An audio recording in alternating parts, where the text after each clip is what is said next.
Nothing But the Words, episode number 87, When You Don't Feel Inspired to Write. Welcome to Nothing But the Words, the podcast that gives you everything you need to know to write a phenomenal book. Now here's your host, your author coach, Candace L. Davis. Hey there, and welcome to Nothing But the Words. I'm your author coach, Candace L. Davis. I hope your week and your writing are both going well as we roll through this first month of 2022. I can't believe we're halfway through it. Recently, a coaching client asked me what she should do when she doesn't feel inspired to write. And then a few days later, another client asked me the same thing. In my experience, inspiration can be tricky, and this is what I told them as well. Yes, you can set up your life so you have more inspiration surrounding you. I try to set up my home and work environments that way. There's something quite beautiful about having music and physical objects and art and literature and conversations you find inspiring as a part of your daily life. It's great for your spirit, just like it's great for your writing.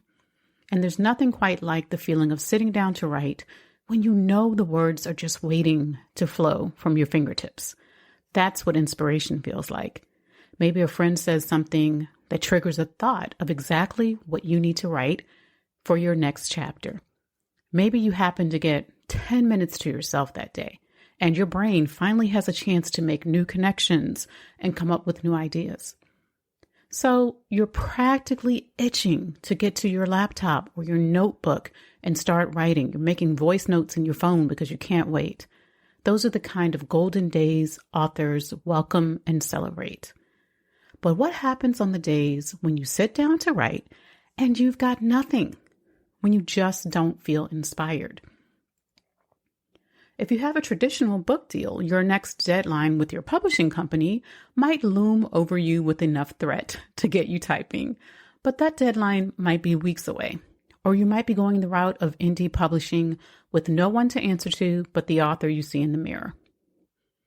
In episode number 59, I talk about designing your creative writing space from the point of view of a writer, not a designer, which I'm definitely not. And in episode number 60, I share some tips on what to do when you're too tired to write. So you can find some specific strategies to tap into your inner inspiration in both of those episodes. But here's the truth about inspiration. You do not have to be inspired to write. Now, if writing is a hobby for you and you're not at all invested in finishing your book on a set timeline, or finishing it at all, then by all means, wait for your inspiration to hit.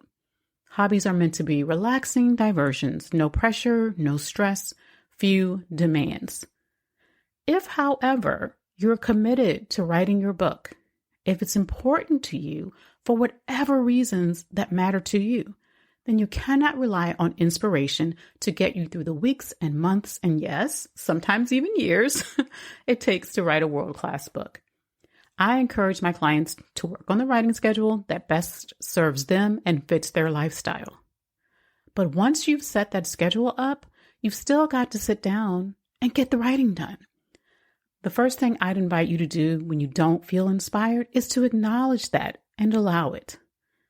I've written 32 books, and I can promise you I did not feel inspired every time I sat down to write. That is perfectly normal, so don't beat yourself up about it. The problem is that popular culture has convinced us that we need some outer source to move us in order to write well. We see it in the movies and on TV all the time. The author or poet or musician has an epiphany and sits down to crank out a masterpiece. So we believe we need to hear from the muse. We think we need a divine download that feels like our own personal miracle in order to write each day. But the muse does not always show up, my friend. And even if you believe the divine is providing the words that flow through you to your readers, you still have a responsibility in this process. Listen, you've already got the raw material of that divine download or that whisper from the muse. You've got the experience and the stories and the knowledge and the wisdom. If you need to do a little research, do it, but you've got the raw material. It's great when the ideas come to you fully formed in the shower or on a walk or at 3 o'clock in the morning. But you cannot expect the muse or the divine to do all the work for you all the time. Sometimes, and maybe most of the time, you have to put in the labor. Sometimes writing requires real effort. It requires you to write your way through some of the mire to discover what you really want to say. And if you never sit down to write, you will never get to what's really at the heart of your book, at the heart of your message to your readers. In episodes 28 and 63, and probably a few others, I give you more exercises you can employ to get into the writing flow. As I said, I highly recommend you create your writing space, set up your writing routine, and use those exercises when you need them or on a regular basis. They work and they can keep you from getting stuck. They can start your creative juices flowing, so writing feels a bit easier in the moment.